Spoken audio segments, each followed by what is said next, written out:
We're not exactly sure why it's called Plum Island. There are no plum trees on the island, and it's really not shaped like a plum. One of the more credible stories that old-timers tell is that it was the island plumb in the middle of the passage between Gills Rock and Washington Island. Presumably the final B in this version of plum got lost along the way somewhere. In any case, we do know for sure that the White Lighthouse standing on Plum Island is a cast-iron structure built in 1896. The light, now an automated LED lamp, actually serves two purposes. First, it serves as the upper, or officially referred to as the rear range light, for vessels using the range light system to enter the door passage from the east. By lining up this light with the front range light installed on the southeast shore of Plum Island, mariners can follow a safe channel into the door.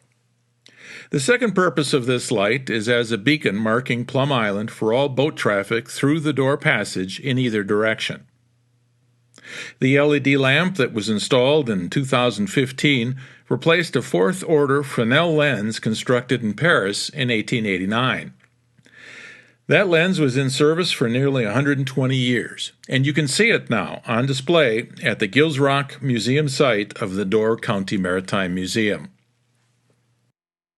The large building to the right of the lighthouse was also built in 1896 to be the residence for the lighthouse keeper and his family, and included quarters for the two assistant lighthouse keepers. Typically, lighthouses on the Great Lakes were tended by one lighthouse keeper, and often his wife, whose responsibility it was to light the lights in the evening and to check on their operation at set times through the night.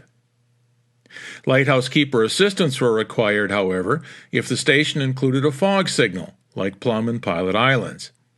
The fog signal was a steam-driven siren, and the keeper and his assistants had to keep the boilers lit and the siren functioning whenever the signal was in operation, day or night.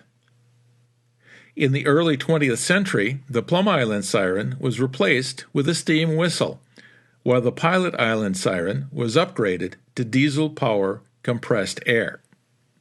Both were somewhat more reliable, but still required active management whenever in operation. As you pass further to the west, you can see the Plum Island Fog Signal Building. It's the one-story block-like structure with what appears to be telephone poles on either side. The Fog Signal Building was built in late 1896 during the same construction project that built the lighthouse, keeper's residence, and other structures. 7 different lighthouse keepers and their families lived on Plum Island during the 42 years of operations. In 1939, Clinton Kincaid became the last civilian lighthouse keeper as he left Plum Island and the Coast Guard took over responsibility. After World War II, the range lights were electrified and the steam whistle was replaced with a diesel-powered compressed air horn which has since been decommissioned. The utility poles that you see at the Fog Signal Building at one time supported radio antenna wires. If you're in luck, you may see a bald eagle roosting on top of one of the poles.